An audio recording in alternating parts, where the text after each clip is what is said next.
And what does Advaya mean? Non-dual. Non-dual. Non-dual. It's rooted in Advaita Vedanta ideas. Yeah. So non-duality, connectedness. Like a oneness. And the most difficult question of all, what are you trying to do? What is it about? What are you doing? What is that? I want to empower people. Yeah, and inspire and educate, but in an environment which isn't, it's not like me and Ruby educating others. It's like we want to be educated and empowered and inspired to make the changes that we know we need to make. Yeah. And we want to do that in a community of people and in like an exciting, fun, sociable, like young, youthful way, rather than feeling like alone and like, you know, watching like YouTube videos as you're like falling asleep and feeling depressed about the world. Yeah. Just more like stuff about how we can create positive changes in our own lives and in the world around us.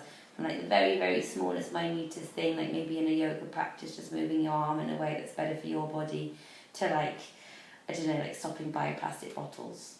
Yeah. Yeah, and spreading the message. Like we were both so frustrated by our peer group and social circle, which was maybe watching a few TED Talks and but no, that was me as well. It wasn't feeling that they had no power, Mm-hmm. and feeling that the voice, their own voice, one's own voice makes no difference in the wider scheme, and so not making any real effort to live an alternative way. Yeah. And so many amazing people are out there writing and teaching and spreading such a positive and empowering message that we had tapped into a little bit through our yoga practice or through some other things that we were interested in, and so we just wanted to bring all of that, explore it all So more. you were kind of joining the dots, weren't you?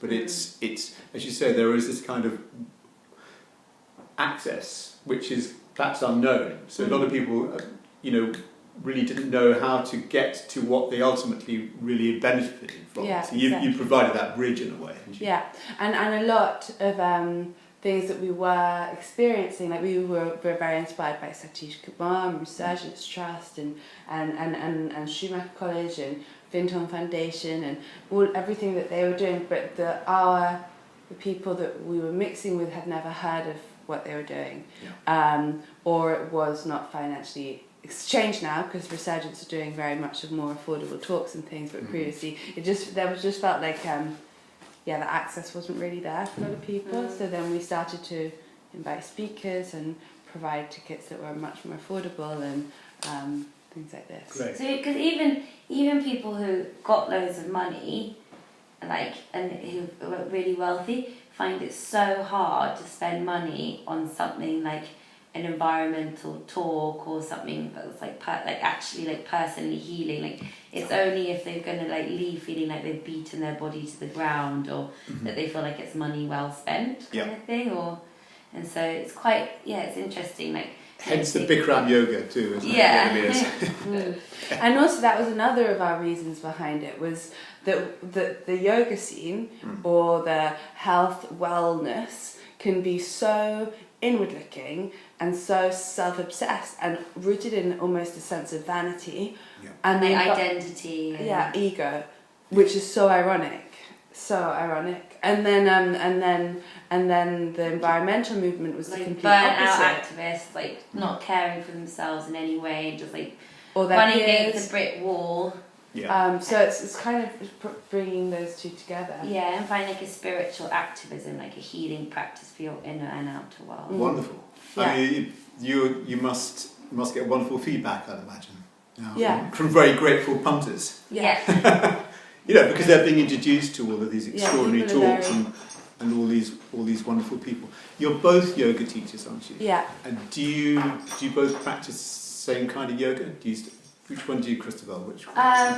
We're both. I don't know. We do. I guess we both practice Vinyasa Krama, and we're now on the same 4-year yoga training. But we come from quite different backgrounds. So Ruby was practicing Ashtanga yoga before. Ashtanga before. Okay, so I still practice Ashtanga yoga. Yeah, right. But that was me. Yeah, my practice was that. I started practice quite young, just as most people do, trying different styles and things like that, and not really understanding what yoga was, and then finding Ashtanga yoga in my early 20s when I was studying my degrees, and then I started a strict daily practice of that, which completely changed my life from that moment. And I was just doing that, and I've been practicing Ashtanga since then, but it's not all. So that's like 6 years ago. But I've been very much more inspired by Vinyasa Krama and the more authentic teachings of Krishnamacharya, who was the original teacher of Pattabhi Joyce Iyengar, of Desikachar. Like, he's the founding father of the yoga we practice now in the West, really, Hatha yoga. It's a really therapeutic kind of yoga. I mean, all yoga is therapeutic, but it's what I love about this course is that it's teaching, because I did 2 trainings before and they were great, but I kind of left with like a cookie cutter idea of what every body is meant to look like in a shape, and how I'm meant to apply the yoga tools to individuals, and it was quite scripted.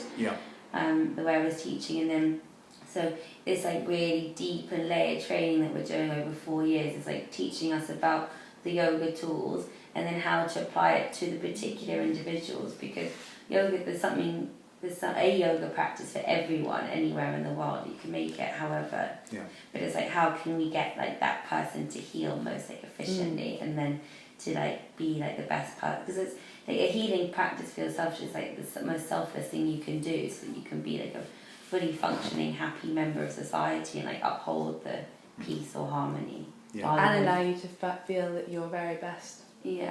And physically, and then mentally, and then spiritually, in that way, in that sequence. The idea that once the physical body is balanced.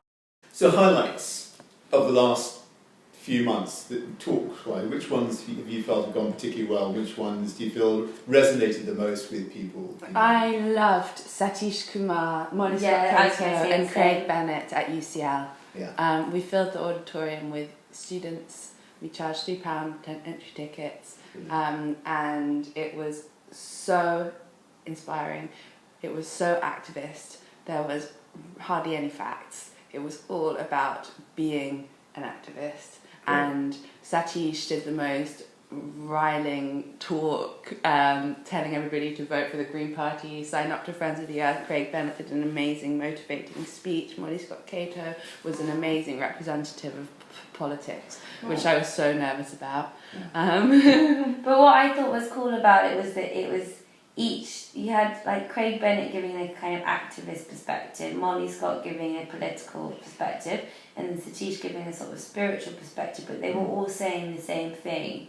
But it was just slightly different perspectives coming at it from slightly different angles, so that regardless of where the students where they were coming from, what they were studying, or what their belief system is, I feel everyone would have gotten something really strong, and they were basically saying that we've lost our sense of connection to nature and to ourselves.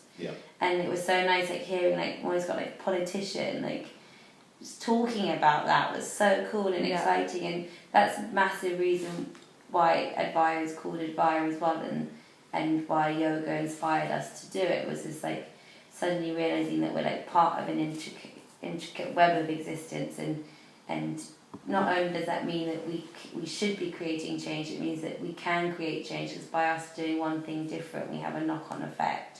And so even if it's really small, there's always a sense of empowerment you can have from that view. So in this sense, three they're coming at it from 3 different angles away, but they're all kind of drinking from the same well, aren't they? So it's all becomes part of the same, part of the whole. It just highlighted how much that perspective is as well, of connection is something that me and Ruby are really passionate about, and that is becoming more and more part of the Advaya events, is nature connection and rewilding. But you go out a lot too, don't you? You do, not just in London. I mean, you go out to do the other things outside London. That's really important to everything we do, and we're going to start doing that more and more and more. Because as Christabel was saying, the root of Advaya, the main motivation for a lot of what we do is this idea of reconnecting with nature, reconnecting with the self, reconnecting with the wild nature and the natural world, not even nature. and so we take people on pilgrimage, sleeping outdoors under the stars, swimming in wild waters, doing tree meditations, yoga outside, just breathing practice as well, and feeling part of the environment in which you are. And then seeing how that affects your understanding of existence, understanding of who you are and what you can do and your power within. And so we do retreats, and Well, we're going to grow our retreats. yeah, we're going to start doing more retreats. Great. Got one with Satish Kumar coming up in spring. Oh, have you? Yeah. Wonderful. Yeah. Good. And are some other goodies coming up for the new year? Or are you just in the planning stage? Oh, we've got loads of events in 2018. Yeah. We've got one on sustaining activism. Which is going to, that's interesting. That's with ULAX project or Eco Dharma, all about not burning out. Got so many. We've got finding your purpose. Yeah. Who's that? Finding your purpose. Finding your purpose. Right. Yeah. We're continuing our collaboration with 42 Acres, doing the events at their space, with beautiful suppers, and we're going to start working with Petersham Nurseries more and do ones in Richmond. Park. We might do a new, because we did a really successful series of talks on the roots and philosophy of yoga, and we want to start looking at like different meditative traditions from around the world and do that as well.